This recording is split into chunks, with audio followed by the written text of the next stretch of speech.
Hepinize merhaba arkadaşlar. Bugünkü videomuzda Braun S3 serisi tıraş makinesinin bataryası nasıl değiştirilir onu göstereceğiz. Hemen laf uzatmadan başlayalım. Öncelikli olarak şu kısımdan kurtuluyoruz. Şurada iki tane Torx ucumuz var. Bunları çıkaracağız. Şu uçlardan bir tanesi çiftli, bir tanesi tekli. Bunları çıkarmadan şu parçayı çıkarmaya çalışmayın. Şöyle hafif yukarı doğru çektiğinizde geliyor. Diğerini çıkarmaya gerek yok. Şöyle bunu da yukarı ittirdiğinizde geliyor. Sonra şu parçayı çıkaracağız. Bazıları buralarda söküyor ama yani çok gerekli değil.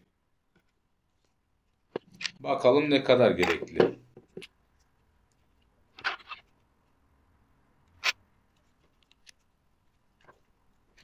Bu şekilde ayırdığınızda burası da çıkıyor. Yani çok zorlamayın. Dolayısıyla şu parçaları sökmeye hiç gerek yok. Kırarsınız, elinizde kalır. Gereksiz sökmek sıkıntı. Niye sıkıntı? Ya kırılmaya yer arıyor artık bunlar. Fabrikada birleştirildikten sonra siz uğraşırken elinizde kalabilir. O yüzden benim tavsiyem cihaz tamirinde gereksiz sökmelerden uzak durun. Şimdi şurası ayrılacak. Şöyle yana doğru. Videolarda asılıyorlar direkt. Hiç gerek yok. Şu mandallardan kurtalım. Bakın iki tane mandalımız var. Burada var mı? Burada yok. Muhtemelen gizli.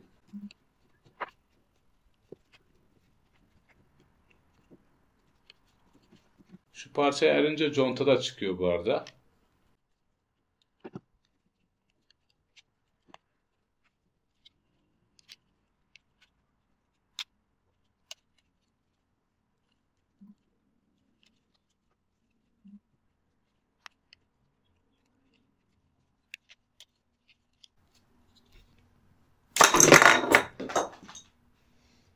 Evet, çıktı.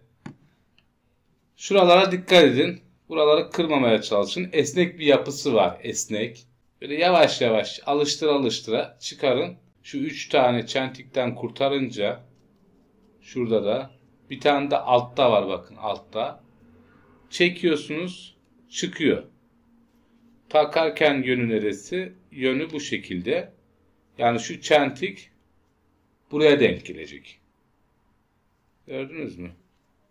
Yani alta değil, bu şekilde. Bunu hiza olarak kabul edebilirsiniz. Yön olarak. Sonra pil grubumuz aşağıda, içeride. Şurada. Burada yine Torx mu bunlar? Evet. Torx vidamız var. Bir iki tane var. Şuralara atılmamış mı ya da işlem mi görmüş bilmiyorum. Burada vida oluklarımız var ama vida yok. Neyse burayı da sökelim.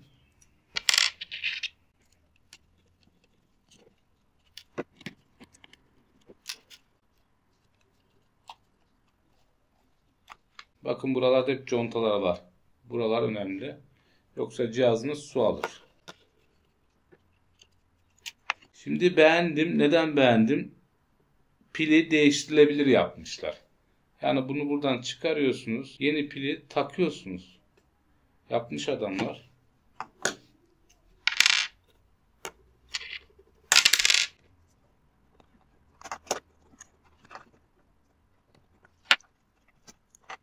(06Z 1704Y 4C demiş. Kaç mahlıkmış? Nikel, kadmiyum. Kaç miliamper olduğu yazmıyor. Öğreniriz. İnternetten bakarız. Sonra yeni pilleri takıyorsunuz. Şöyle artı işareti var mı? Evet. Artı eksi diye yazmışlar zaten. Karıştıramazsınız. Burası artı. Burası da eksi. Pillerini de değiştirelim. Bakalım bir şeye benzeyecek mi, toplayacağız. Şimdi dışarıdan iki tane 1100 miliamperlik 1.2 volt pil aldım. Bunları cihazımızın batarya bloğunun içerisinde yerleştireceğiz. Batarya bloğunun içinde zaten kutupları gösteriliyor. Bakın burası artı, burası eksi. Pilleri yerine yerleştiriyoruz. Biraz bükebilirsiniz şu bakır kısımları ki pilimizi tam manasıyla tutsun. Sonrasında yerine oturtuyoruz. Ters tutarak oturtun. Diğer türlü pil içine düşer. Uğraşırsınız. Gerek yok. Bundan sonrası makinenin toplanması. Şu iki parçaya dikkat edin. Bakın önemli bunlar. Bunlar şuradaki vidaların takıldığı yerin contası. Yani şu parçayı taktıktan sonra vida takıyoruz ya. Onun contası. Bunu takmazsanız bu vida oluklarından cihazınız su alır. Su alırsa çöp olur. Yanar yani. Sıkıntıya yol açar. Tıraş olurken belki problem olmaz ama şarja taktığınız zaman akım yüzünden hasar görür. Şu iki contayı unutmayın. Sonrasında bunu takıyoruz. Sonrasında da şarj edeceğiz zaten. Şimdi şu contamız var. Önce şunu takalım.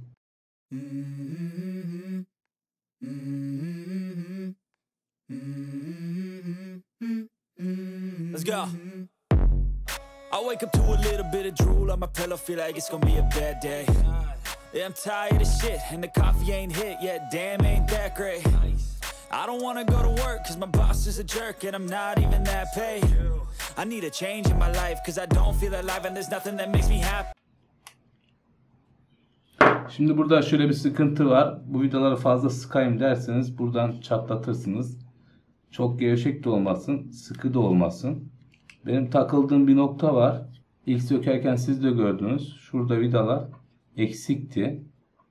Niye böyle bir şey olmuş? Bu makine tamir mi görmüş? Görmemiş. Çünkü makinenin sahibi sıfır olduğunu söyledi. Ama neden sadece çaprazdan vida atılmış? Şu an bir tereddüt oluştu bende. Bazı videoları kontrol ettim. Bazılarında hepsinde vida var. Bazılarında burada var.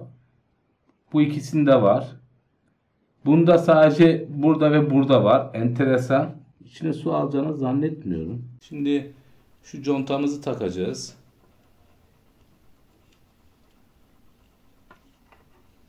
Şurada contanın yerleri var, olukları. Burası önemli.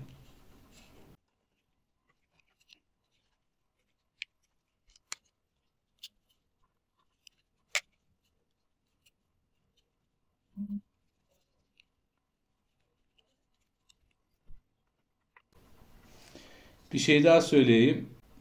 Çoğu videoda bu parçayı komple ayırıp öyle söküyorlar. Yani şunları çıkarmanıza gerek yok. Direkt de çıkarabilirsiniz.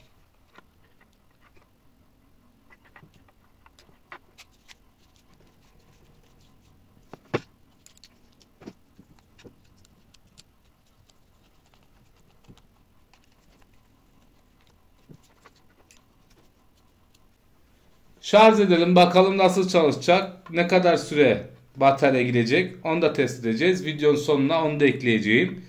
Yani yeni taktığımız pillerle kaç dakika çalışma elde ettik. O verileri de paylaşacağım. Ne kadar sürede şarj olduğunu da paylaşacağım. Sonuçta 1000 mAh vardı. Ne oldu? 1100 mAh oldu. Bu arada genel kabul görülmüş bir şey var. Miliamper değeri arttıkça makineye zararı olmaz deniyor.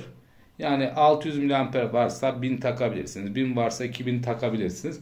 Cep telefonlarında falan denenmiş bu. Fakat firmalar üretirken çok yüksek miliamperlere çıkmıyorlar. Bunun sebebi de yani patlama çatlama riski. Miliamper yükseldikçe pilin tehlikesi de bence artıyor. Artan bir şey. Arttırıyor. Herhangi bir kısa devre, kaçak vesaire, pilin aşırı ısınması gibi durumlar olduğunda risk. O yüzden ben çok da taraftar değilim. Bir makine 1000-1100 mAh pille çıktıysa onu çıkarıp yerine 3000-4000 takmamak lazım.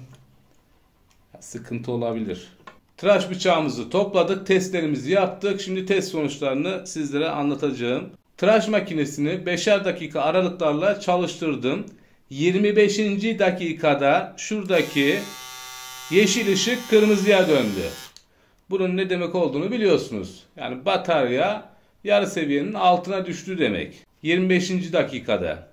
Daha sonra 45 dakika daha gitti. Yani kırmızı ışık yandıktan sonra 20 dakika daha çalıştı. Bu da demek oluyor ki içine taktığımız pillerle 45 dakikayı rahat olarak görüyor. Cihaz kapanana kadar kullanmadım. Bir 3-4 dakika daha gidebilir. Belki bir 5 dakika. Fakat biliyorsunuz nikel kadmiyum pil var bunun içerisinde. Bu pilleri genelde tam doldurmak lazım. Minimum seviyeye kadar da deşarj olması lazım. Yani şöyle %5'ler falan diyelim. Daha altıda sıkıntı olabilir. Ancak daha yukarısında şarj etmek tavsiye edilmiyor. Yani kullandınız, kırmızı yandı, hemen şarja takayım. Bu yanlış bir kullanım şekli olur. Bu konuda videoda çektik. Nikel kadmiyum piller hafıza yapıyor. Bıraktığınız yerden altını daha sonraki şarjlarda unutma ihtimali var. Söylemeyi unuttuğumuz bir şey var. Pillerin voltajı 1.2 volt. Unutmadıysak bile tekrar etmiş olduk. Bu kadar arkadaşlar. Videoma burada son veriyorum. Umarım faydalı güzel bir video olmuştur. YouTube kanalımıza abone olarak destek verirseniz sevinirim. Başka bir videomuzda görüşmek üzere. Hepinize sağlıklı, mutlu, güzel günler dilerim. Hoşça kalın.